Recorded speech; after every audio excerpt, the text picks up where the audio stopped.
আসবে দিন ইনশাআল্লাহ। বলেন ইনশাআল্লাহ। আমরা জান্নাতের লাইন খুঁজবো। কিসের লাইন খুঁজবো বলেন? জান্নাতের। জান্নাতের লাইন। তাহলে জান্নাতের লাইন পেতে হলে জাহান্নামের লাইনগুলো আগে জানা দরকার। জাহান্নামের লাইনের মধ্যে 1 নম্বর লাইন হচ্ছে ভ্রষ্টতা, 1 নম্বর লাইন হচ্ছে কুফর। যারা কুফরি করবে তারা জান্নাত পাবে না। আল্লাহ রাব্বুল আলামিন বলেন, ইন্নাল্লাযীনা কাফারু সাওয়াউন আলাইহিম আআনযারতাহুম আম লাম তুযিরহুম লা ইউমিনুন। যারা কুফরি করবে, হে রাসূল আপনি তাদেরকে ভয় দেখান আর না ভয় দেখান, তাদের জন্য দুটাই সমান, তারা ঈমান কখনো আনবে না। খাতামাল্লাহু আলা কুলুবিহিম ওয়া আলা সামঈহিম ওয়া আলা আবসারিহিম গিশাওয়াতুন ওয়া লাহুম আযাবুন আযীম। জোরে বলুন আল্লাহু আকবার। তাদের দিলে মোহর মেরে দেওয়া হয়েছে, তারা কখনো ফিরবে না। তারা কেমন হবে? লাহুম কুলুবুন লা ইয়াফকাহুনা বিহা ওয়া লাহুম আ'য়ুনুন লা ইউবসিরুনা বিহা ওয়া লাহুম আযানুন লা ইয়াসমাউনা বিহা উলাইকা কাল আন'আমি বাল হুম আযাল উলাইকা হুমুল গাফিলুন। জোরে বলুন আল্লাহু আকবার। অন্তর আছে বোঝে না, কান আছে শোনে না, চোখ আছে দেখে না, এরা হলো চতুষ্পদ জন্তু, তার চাইতো খারাপ, তার চাইতো নিকৃষ্ট। এরা গাফেল, পথভ্রষ্ট, কখনো ফিরবে না এরা। এই কুফরি যারা করবে তাদের জন্য স্থায়ী জাহান্নাম, তারা কোনোদিন জান্নাতের গন্ধ পাবে না। কাফের কোনো গোষ্ঠীর নাম নয়, মুসলিম নামদারি বহু কাফের আমার দেশে আছে না নাই বলেন? যারা বলে শরিয়া আইন বিশ্বাস করে না তারা ইমানদার না কাফের। যারা বলে আল্লাহর আইন দিয়ে রাষ্ট্র চলতে পারে না, সংসদ চলতে পারে না, আইন চলতে পারে না, প্রশাসন চলতে পারে না, ক্যান্টনমেন্ট চলতে পারে না, কোর্ট কাছারি চলতে পারে না, আদালত চলতে পারে না, এই সমস্ত লোকের এই চেতনা যারা লালন করবে, আল্লাহ রাব্বুল আলামিন বলছেন ওই সমস্ত বান্ধবের পরিচয় হলো তারা কুফরি লাইনে আছে, জাহান্নামের লাইন। তারা কোনোদিন জান্নাতের গন্ধ কখনো খুঁজে পাবে না। 1 নম্বরে চলে গেল। সময় অল্প, 10টা পয়েন্ট আমি সংক্ষিপ্ত সময়ে বলবো, একটু কান লাগাবেন, মনোযোগ দিয়ে শুনবেন। সামনের একটা দিন আসতেছে, এই দেশের মানুষ ইসলামকে ভালোবাসা শুরু করেছে, বলি আলহামদুলিল্লাহ। একটা গণজোয়ার শুরু হয়েছে। ছাত্ররা, ছাত্রী, বিশেষ করে ছাত্রী সমাজ, আমি ঢাবির ছাত্র ছিলাম, ঢাকা ইউনিভার্সিটিতে পড়েছে, র্যাগিং নিজের চোখে দেখেছি, দুষ্টামি নিজের চোখে দেখেছি, ছাত্র রাজনীতি যারা করেছে, ছাত্রদের অপকর্মগুলো নিজের চোখে আমি দেখেছি।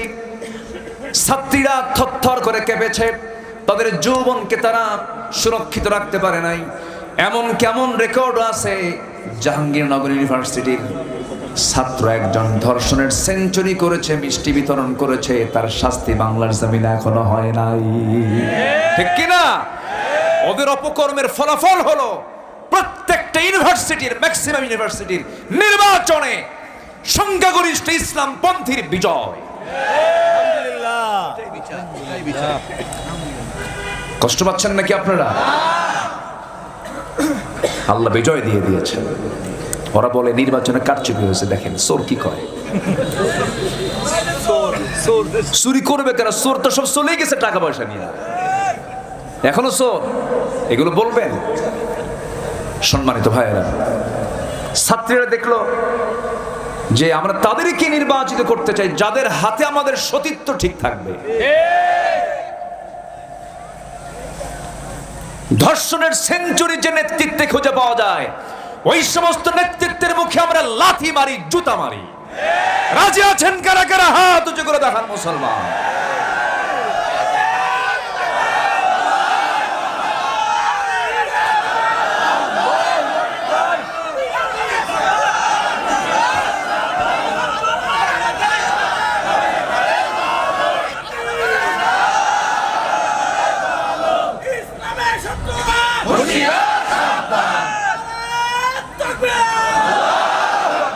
আল্লাহ কবুল করুন, জোরে বলি আমিন। জাহান্নামের লাইন হলো 10টা, মনে আছে? এক নাম্বার কি বললাম বলেন? কুফর, কুফরি করা যাবে না। নাম্বার 2 হলো শিরিক করা। শিরিক, শিরিক কি আমার দেশে আছে? আসতে বলবেন না আছে? কথার মধ্যে শিরিক করে, বিসমিল্লাহ গলত, এটা শিরিক। বিসমিল্লাহর কোনো গলত আছে? না। কোনো ভুল হয় বিসমিল্লাহ? না, এটা বলা যাবে না। লক্ষ্মী আমার, কি আমার? ও সোনা লক্ষ্মী বলেন না, এটা কি বলেন? এটা কি বলেন? শিরক। লক্ষ্মী আমাদের না তাদের? আমাদের না তাদের? তাদের, আমাদের তো না। তারা যা বলে বলুক, তারা মা দুর্গা বলে, মা লক্ষ্মী বলে, মা ভগবতী, তাদের মার তো শেষ নাই। কত যে মা আল্লাহ জানে। তাদের অসংখ্য মা, মা ভগবতী, মা সরস্বতী, মা লক্ষ্মী। আর মুসলমান কিছু চিন্তা করলো, যেহেতু ওরা মা ধরছে, আমরা বাপ ধরি। দয়াল বাবা, পীর বাবা, খাজা বাবা, কত বাবা, মানে ব্যালেন্স করছে। ওরা ধরছে মা আর আমরা ধরলাম বাবা, কিন্তু মাও ধরা যাবে না, বাবাও ধরা যাবে না, ধরতে হবে কাকে? এটাই হলো তাওহীদ। আর মা আর বাবা ধরবেন, শিরক। কি হবে? শিরক। নেতার পূজা করব আমরা? না। নেতার কোনো অন্ধ আনুগত্য করব আমরা? আমরা আনুগত্য করব কার? দুনিয়াতে যে নেতাকে উপস্থিত মানবো, তাকে আগে দেখবো তোর মাথা থেকে পা পর্যন্ত নবীর সুন্নাহ আছে নাকি, তুই নবীর দল করিস নাকি, তুই আল্লাহর ইসলাম নিয়ে নেতৃত্ব দিস নাকি। যতক্ষণ তুই আল্লাহ নবী নিয়ে থাকবি, ততক্ষণ নেতৃত্ব মানবো। নেতৃত্ব যখন আল্লাহ রাসূল থেকে ছুটে যাবে, জুতা দিয়ে তোর চেহারা পাল্টায় দেবে। ঠিক কি না? আছে না? আয়াত আছে না? আল্লাহ রাব্বুল আলামিন বলেন, আতিউল্লাহ ওয়া আতিউর রাসূল ওয়া উলিল আমরি মিনকুম ফাইন তানাযা'তুম ফি শাইইন ফারুদ্দুহু ইলাল্লাহি ওয়ার রাসূল। আল্লাহু আকবার। যে যদি দেখো তোমাদের নেতার মধ্যে যদি কোনো প্যাঁচ লাগে, কোনো ঝামেলা হয়, বাদ দাও, আল্লাহ রাসূলের দিকে চলে যাও। তবু পৃথিবীর মানুষের মন গড়া কোন মতবাদের নেতৃত্ব গ্রহণ করা যাবে না। যদি মেরেও ফেলে তাও যাওয়া যাবে না। কিন্তু এটা অনেকে ভাবেই না, বলে যে নামাজ পড়বো, মাফ চেয়ে নেবো, আল্লাহ মাফ করে দেবে। দেখছেন কি সস্তা লাইন খোঁজে। আবার কিছু সস্তা হুজুরও আছে, হুজুর একটু দোয়া করে দেন। আচ্ছা আসতে বলবো না, থাক, যে যেখানে আছে থাকুক না, নড়াচড়া করতে দিলে পরিবেশ নষ্ট হয়, থাকে। সস্তা কিছু হুজুর আমার দেশে আছে না নাই বলেন তো? সিনেমা হল উদ্বোধন হবে, সিনেমা নতুন একটা মুক্তি পেয়েছে, তার জন্য দোয়া হবে। দেখেন নাই? দেখেন না? এগুলো দেখেন না? নায়ক নায়িকা, গায়ক গায়িকা, প্রযোজক, পরিচালক, কলাকুশলী সব একসাথে নিয়ে বসছে, হুজুর মাঝখানে চেয়ারে বসা, নায়িকার গায়ে কোনো কাপড় চোপড় নাই।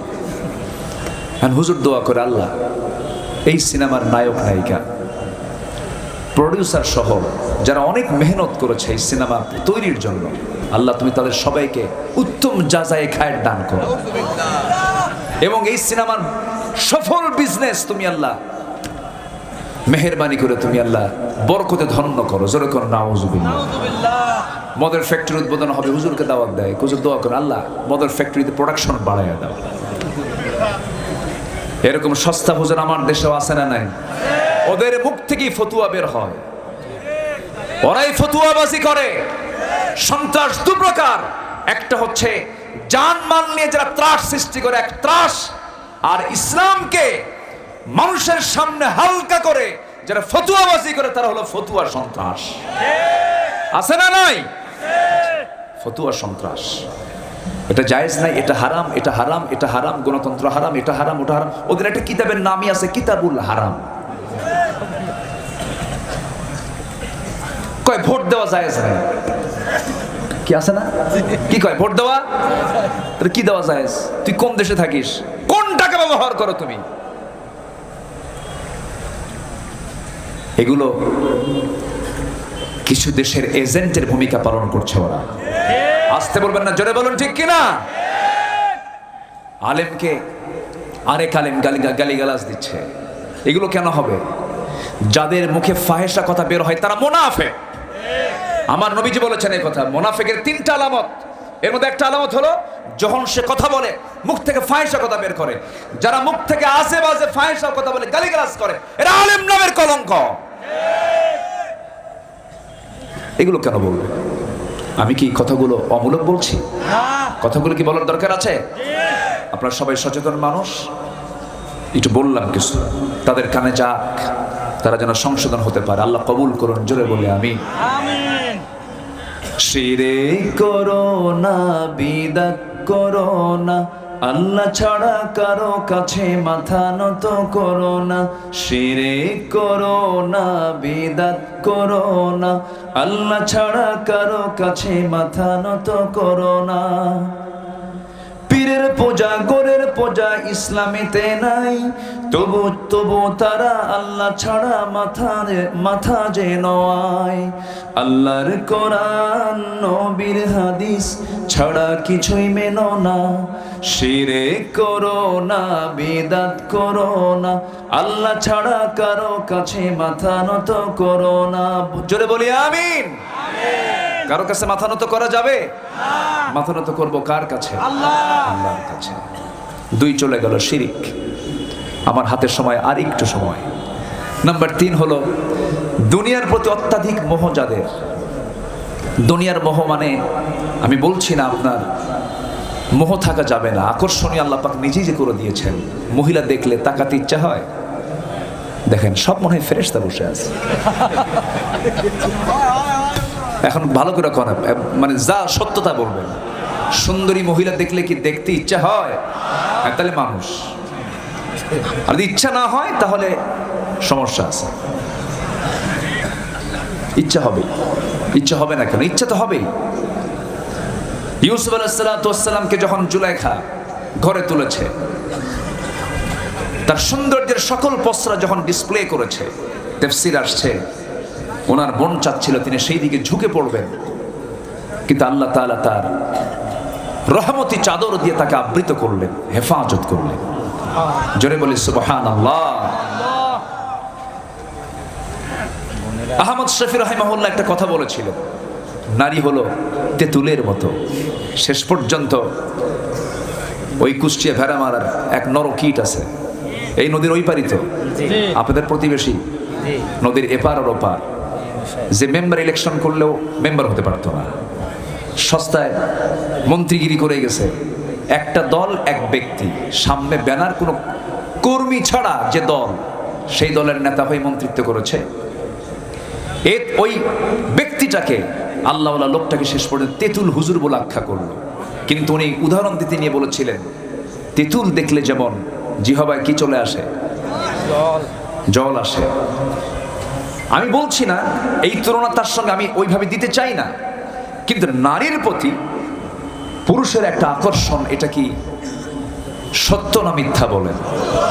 এই আকর্ষণ যদি না হয়, মানব সন্তান কি পৃথিবীতে আসবে? আসবে না। নারীর প্রতি পুরুষ, পুরুষের প্রতি নারী, এই অ্যাট্রাকশন কে দিয়েছেন? আল্লাহ। আসতে বলবেন না, কে দিয়েছেন? তাহলে নারীর প্রতি কামনা বাসনা হালাল না হারাম? হ্যাঁ, যেরকম বলেন, হারাম না হালাল? নিজের বউ না অন্যের বউ? এটা যেন মনে থাকে। শুধু এটা মনে থাকলে আর কোনো সমস্যা নেই। শুধু এই জিনিসটা মনে থাকতে হবে যে কামনা বাসনা সব হালাল, তো অন্যের বউ না, কিসের বউ? নিজের বউ। একটা হয় না, একটা পারছেন না, একটা দিয়েও আপনার নজর ঠিক নাই, খালি ব্রেক মারে অন্যদিকে যায়। আল্লাহ বলেন আরেকটা কর, ব্যস্ত থাক, তাও হয় না, আরেকটা কর, তাও না, আরেক দিকে দৌড় মারে, আরেকটা কর। আল্লাহ পাক 4-4টা অপশন রেখেছেন। আমার দাদার যুগে দাদারা, আমার বড় দাদাদের যুগে একাধিক বিবাহ ছিল, কিন্তু এখনকার ভাইরা এক বিয়ে করতে চায় না, কারণ ওই যে বাইপাস মারে। যেরকম নাউযুবিল্লাহ। তাহলে হালাল না হারাম? যারা এগুলো করছে এগুলো হালাল না হারাম? এখন মায়েরা চিন্তা করতেছে, হুজুর পেঁয়াজ তো লাগাই দিয়ে গেলেন, আপনি চারটে অনুমতি দিয়ে দিলেন, এটা কেমন কথা? আমি চারটে অনুমতি আমি বলি নাই, কিন্তু আপনার স্বামী জেনাকার হোক এটা আমি চাই না। আপনার স্বামী জান্নাতের লাইনে থাকুক এর জন্য আমি বলেছি, আল্লাহর কথা বলেছি। তুই চারটা কর, তাও তুই জেনার কাছে অংশগ্রহণ করতে পারবি। কার কথা? আল্লাহ। আমার দেশে এখন পুরুষ বেশি না মহিলা বেশি? মহিলা। আচ্ছা, মহিলা হলো 60% ধরেন, আর পুরুষ হলো 40%। তাহলে 40-40-80 মিলে গেল। বাকি 20% কি জাতীয় সম্পদ হবে না তাদের বিয়ের ব্যবস্থা করতে হবে? ইসলাম যা দিয়েছে সার্বজনীন করে দিয়েছে। সুবহানাল্লাহ বলা যাবে না ভাই? আমার বন্ধুগণ, দুনিয়ার প্রতি অত্যাধিক মোহ থাকা যাবে না। আল্লাহ রাব্বুল আলামিন বলেন, উলাইকাল্লাযীনা ইশতারাফুল হায়াতাদ দুনিয়া বিল আখিরাহ ফালা ইউখাফফাফু আনহুমুল আযাবু ওয়ালা হুম ইউনসারুন। জোরে বলুন আল্লাহু আকবার। যারা আখিরাতের বিনিময়ে দুনিয়াকে যারা কিনে নেবে তাদের জন্য জাহান্নামের আযাবকে খাটো করা হবে না, কমানো হবে না। ওয়ালা হুম ইউনসারুন, তাদের জন্য কোনো সাহায্যকারীও থাকবে না, তারা জাহান্নামে অবস্থান করবে। দুনিয়ার প্রতি অত্যাধিক মোহ মানুষকে ধ্বংসের দিকে ঠেলে দেবে। দুনিয়ার প্রয়োজন আছে, তবে দুনিয়ার যে প্রয়োজনটা ইসলাম বাদে না ইসলাম সহ। বলেন বলেন বলেন, ইসলাম বাদে ইসলাম সহ। আমরা টার্গেট করব দুনিয়া না আখিরাত। বলেন দুনিয়া না আখিরাত। তাহলে দুনিয়ার দরকার নাই? হ্যাঁ, বিয়ে শাদীর দরকার আছে, ব্যবসা বাণিজ্যের দরকার আছে, চাকরি বাকরির দরকার আছে। এই জন্য আল্লাহ রাব্বুল আলামিন দোয়া দিয়েছেন, যারা আল্লাহর ঘর তোয়াফ করতে যায়, মাতাফে নেমে যখন তোয়াফ করা শুরু করে দেয়, যে তোয়াফটা শুরু হয়ে যায় সেই সময় একটা দোয়া পড়ে। আল্লাহ রাব্বুল আলামিন তার কোরআনে সুন্দর করে দোয়াটা শিখিয়ে দিয়েছেন। যারা পারেন ঠোঁট মিলিয়ে বলুন, রব্বানা আতিনা ফিদ দুনিয়া হাসানাতাও ওয়া ফিল আখিরাতি হাসানাতাও ওয়া কিনা আযাবান নার ওয়াজআলনাল জান্নাতা মাআল আবরার। আল্লাহ তাআলা দুনিয়ার হাসানা দিয়ে দাও, আখিরাতের হাসানাও দিয়ে দাও। দুনিয়াও সুন্দর হবে, আখিরাতও সুন্দর হবে। শর্ত হলো ইসলাম দিয়ে জীবনটাকে সাজায় নিতে হবে। জীবনের সকল জায়গায়, সব জায়গায় ইসলামকে সাজিয়ে নিতে হবে। দেখবেন অনেক প্রশান্তি পাবেন, শান্তি পাবেন। টাকা পয়সা যদি শান্তির মূল মাধ্যম হয়ে যেত, টাকা পয়সা এই দেশে সবচেয়ে বেশি যার, শান্তি নাই তার বাস্তব প্রমাণ হলো বেক্সিমকো গ্রুপের মালিক, বিশাল সম্পত্তির পাহাড়, বাঁচার জন্য নবীজির সুন্নাত দাড়ি পর্যন্ত কাটছিল, মাথার চুল সাদা কালো বানাইছিল, পাঞ্জাবি খুলে গেঞ্জি পড়েছিল, পাজামা খুলে লুঙ্গি পড়েছিল, বাঁচার জন্য ভুল করে আবার নৌকায় চড়ছিল। আল্লাহ বাঁচান নাই, শেষ পর্যন্ত ধরে ফেলেছেন, পাকড়াও করেছেন। অর্থই সকল শান্তির মূল নয়। শান্তির মূল যদি পেতে চায় একমাত্র লাগবে আমার কাকে? কাকে লাগবে? আল্লাহকে লাগবে। যদি আমাকে বলা হয় তুমি দাড়িটা কাটবা, তোমাকে গোটা দুনিয়া দেব, পারবো না। নবীর সুন্নাত, এটা নবীর ভালোবাসা। আমার জীবনের চাইতে রাসূলকে ভালোবাসতে হবে, কম না বেশি? আমাদেরকে ধর্মের ব্যবসায়ী বলে। ধর্মের ব্যবসায়ী তারাই নির্বাচন আসলে পরে নামাজ ধরে, টুপি ধরে, নির্বাচন আসলে পরে পট্টি লাগায়, তসবিহ হাতে নেয়, আবার বিপদে পড়লে দাড়ি কাটে। আমাদেরকে দোষান কেন? আমরা সারা বছরই দাঁড়িয়ে রাখি, আমরা সারা বছর মাথায় টুপি দিই। আমরা ইসলামকে চাই, এক জায়গায় না সব জায়গায়? সব জায়গায়। সম্মানিত ভাইয়েরা, রাজনীতি শব্দটাকে নোংরা বানিয়েছে সন্ত্রাস নির্ভর রাজনীতিবিদরা। রাজনীতি কি নোংরা? রাজনীতি কখনো নোংরা হতে পারে না। রাজনীতির অগ্রপথিক ছিলেন সাইয়্যিদুনা মুহাম্মদ সাল্লাল্লাহু আলাইহি ওয়াসাল্লাম। আমার আগে ইকবাল ভাই বলে গেছেন, মুলকে সুলাইমান গোটা পৃথিবী রাজত্ব করেছেন। ইউসুফ আলাইহিস সালাম রাষ্ট্রীয় শাসনকর্তা ছিলেন। আমার নবীজি 12 লক্ষ বর্গ মাইলের রাষ্ট্রপ্রধান ছিলেন। আমার নবীজি বিচারপতির চেয়ারে বসে বিচার করেছেন। আমরা শুধু নামাজের নেতাকে শুধু দেখতে চাই না। এক জায়গায় নামাজের নেতা যিনি হবেন তিনি রাষ্ট্রের নেতা হবেন। তাহলে চেঙ্গিস খানের স্বৈরাচারী শাসনের সেখান থেকে পতন ঘটবে। আমরা সুন্দর একটি সোনার দেশ গড়তে চাই, আমরা ইসলাম দিয়া, কোন ব্যক্তির কিছু দিয়ে নয়। কার দিয়া? কার? আল্লাহর দ্বীন, ইসলাম। আল্লাহ কবুল করুন, জোরে বলে আমিন। তাহলে দুনিয়ার প্রতি অত্যাধিক মোহ, অবৈধ কোনো মোহ, কামনা বাসনায় নিয়ে আসা যাবে। দেখেন, দুনিয়া বিমুখ কিছু বান্দাদের লাইফ স্টাইলটা কি ছিল দেখেন। এক সাহাবীর বাড়ি হলো, আমি এই তো মাসখানেক আগে মক্কা মুকাররমায় গিয়েছিলাম। আমার ফ্যামিলির 5 ছেলে মেয়ে, ওয়াইফ সহ গিয়েছিলাম। তাদেরকে দেখালাম, দেখো এই যে তায়েফ, এই যে বনু সাআদ, এই যে সাহাবীরা যুদ্ধ করেছে। বাস্তবে দেখলে আর পড়লে প্র্যাকটিক্যাল আর থিওরিক্যাল প্র্যাকটিক্যাল সমান হয়। যারা MBBS পাস করে তারা কি শুধু বই পড়ে পাস করে? তাদের প্র্যাকটিক্যালটা মাস্ট। প্র্যাকটিক্যাল না হলে তারা পুরোপুরি ডাক্তার হতে পারে না, ইন্টার্নি করতে হয়, কত কি